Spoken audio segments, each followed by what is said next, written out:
बिस्मिल्लाहिर्रहमानिर्रहीम। अस्सलाम वालेकुम। डियर स्टूडेंट्स, आज आपके लिए एक और टॉपिक को एक्सप्लेन करने की कोशिश करूँगा। अक्सर ये थोड़ा सा कंफ्यूजिंग होता है बच्चों के लिए समझना। ये एक फिनोमेना है, इसे हम कहते हैं क्लोराइड शिफ्ट, या हम बर्गर फिनोमेना या बर्जर फिनोमेना कहते हैं।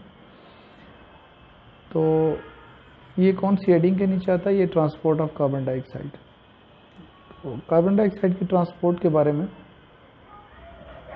कार्बन डाइऑक्साइड बनती कहाँ पे है, फिर उसके बाद ये ट्रांसपोर्ट किस फॉर्म में होती है, और ये क्लोराइड शिफ्ट का फिनोमेना क्या है।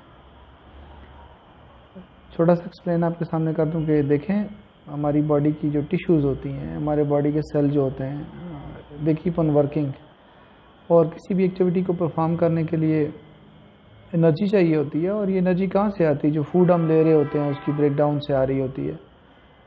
तो सेल के अंदर सेलुलर रेस्पिरेशन होती है, और उसके रिजल्ट में हमारे पास, जैसे हम सिंपल इक्वेशन लिखते हैं, C6H12O6 plus O2 give us carbon dioxide plus water and plus energy. तो ये एनर्जी जो होती है, मेटाबॉलिक एनर्जी या ATP जो होती है, ये सेल अपनी एक्टिविटी को परफॉर्म करने के लिए इस्तेमाल कर रहा होता है। जबकि कार्बन डाइऑक्साइड जो सेल के अंदर या टिश्यू के अंदर बन रही होती है, वो बाहर इंटरस्टिशियम के अंदर चली जाती है। यानी कि जो सेल और ब्लड वेसल्स या ब्लड कैपिलरी के दरमियान में स्पेस होती है, वहाँ पे फ्लूइड होता है जिसको हम कहते हैं ECF, यानी कि एक्स्ट्रा सेलुलर फ्लूइड, और स्पेस को हम इंटरस्टिशियम कहते हैं, इंटरस्टिशियल फ्लूइड उसके अंदर होता है।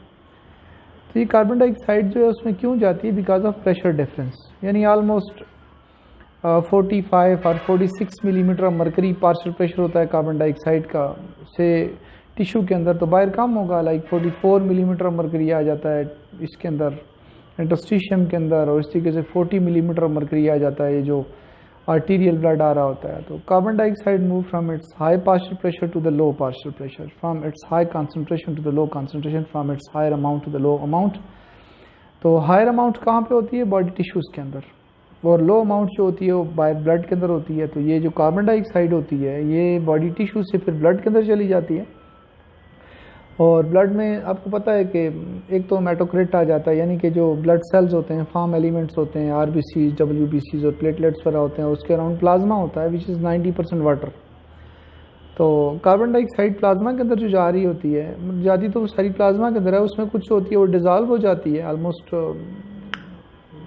0.3 ml, या फिर आप कहते हैं 7%, जो आपकी बुक में लिखा हुआ है कि 7% जो होती है वो प्लाज्मा में डिज़ोल्व फॉर्म में ट्रैवल कर रही होती है। और इसका बल्क जो होता है वो चला जाता है RBC के अंदर।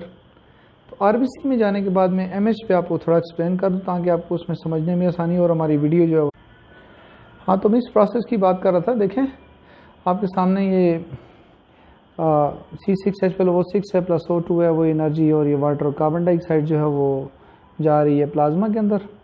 और प्लाज्मा में क्यों जा रही है वो मैंने पूछा, प्रेशर डिफरेंस की वजह से। अब ये कार्बन डाइऑक्साइड जो RBC के अंदर जाती है, तो RBC के अंदर जो है ये कार्बन डाइऑक्साइड प्लस वाटर जो होते हैं आपस में कंबाइन होते हैं, and the presence of enzyme कार्बनिक एनहाइड्रेस, और इसमें कार्बनिक एसिड बनता है।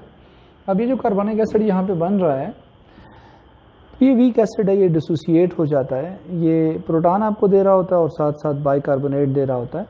और ये जो बाइकार्बोनेट RBC के अंदर बनते हैं, ये प्रोटीन चैनल्स होते हैं, उनके जरिए बाहर चले आते हैं।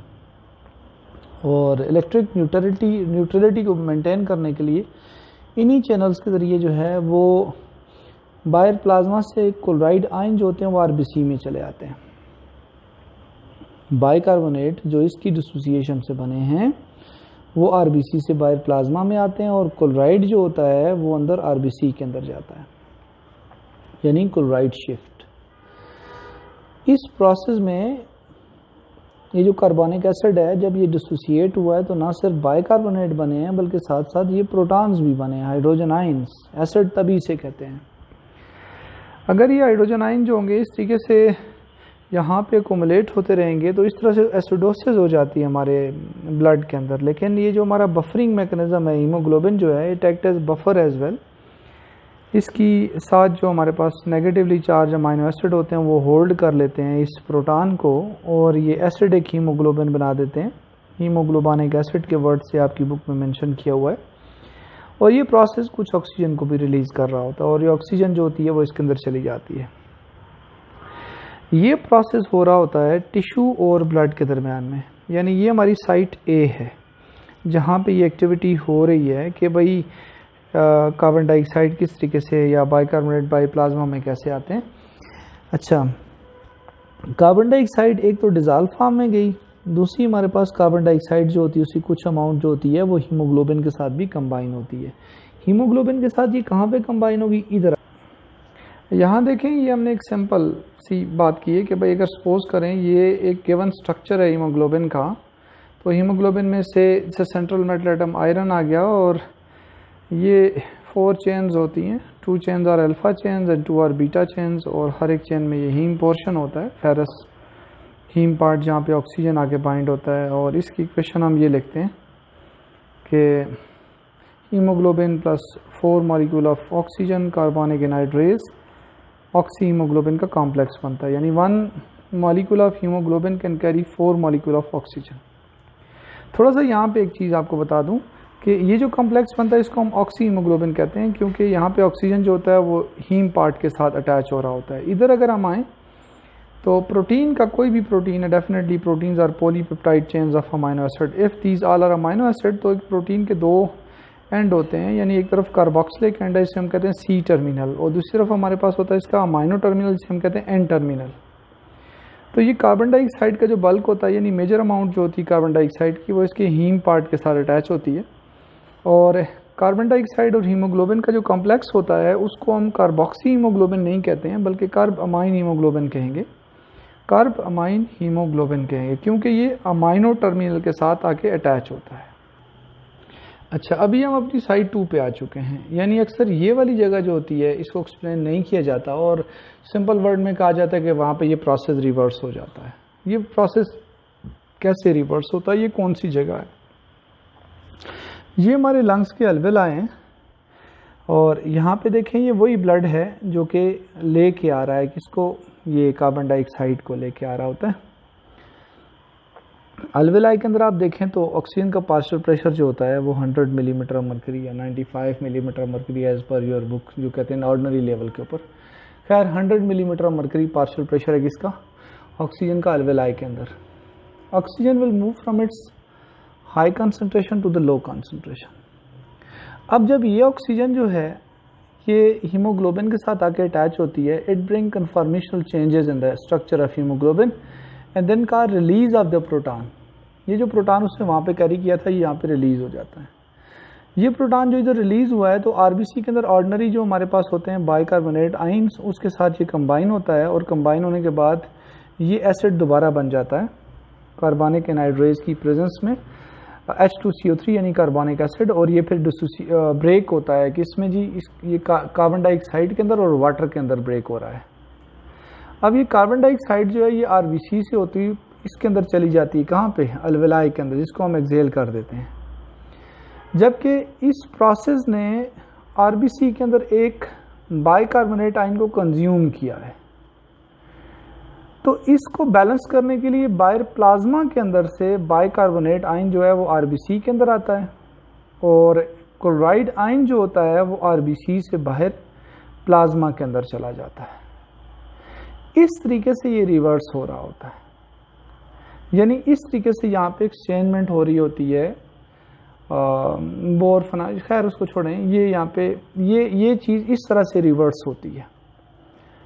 और ये ऑक्सीजन जो होता है यहाँ पे लोड होता है तो इसको भी रिलीज कर रहा होता है जो कार्ब अमाइन हीमोग्लोबिन का कॉम्प्लेक्स है, और यहाँ से कार्बन डाइऑक्साइड चली जाती है अलवेलाई के अंदर। तो होपफुली ये भी थोड़ा बहुत समझ आया होगा आपको। फिर भी अगर कोई भी क्वेश्चन या कहीं पे कोई कन्फ्यूजन है तो विदाउट एनी हेजिटेशन हम इसको डिस्कस कर सकते हैं, बिकॉज दिस चैनल और this whole discussion is only and only for the welfare of students, only for you guys, there is no other purpose. तो ये एक छोटा सा टॉपिक था, जिसे हम कहते हैं क्लोराइड शिफ्ट। इससे पहले ऑक्सीजन की ट्रांसपोर्ट वाला टॉपिक था।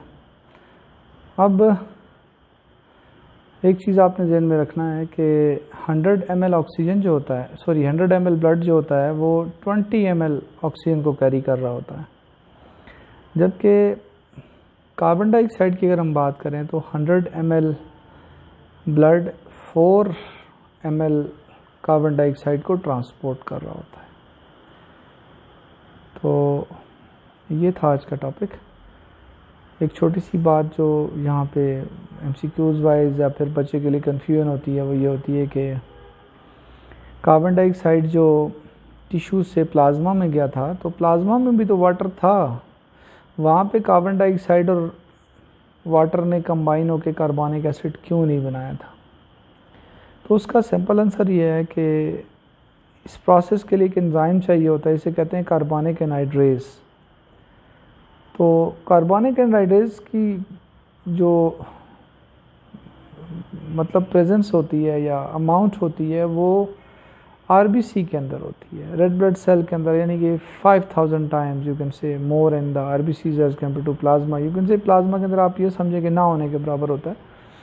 इसलिए ये जो बनता है कार्बनिक एसिड ये RBC के अंदर बन रहा होता है, ना कि प्लाज्मा के अंदर बन रहा होता है। तो ये छोटी सी डिस्कशन थी, hopefully it make sense. See you with the next topic इंशाल्लाह। जो भी टॉपिक आपको कंफ्यूज करेगा उसके ऊपर आपको वीडियो मिलेगी, उसको मैं अपनी पूरी कोशिश करूँगा कि प्रॉपर वे के साथ जो है वो आपको एक्सप्लेन किया जाए और आपकी कोई भी कन्फ्यूजन हो उसका आपको मतलब आंसर किया जाए। अल्लाह हाफिज़।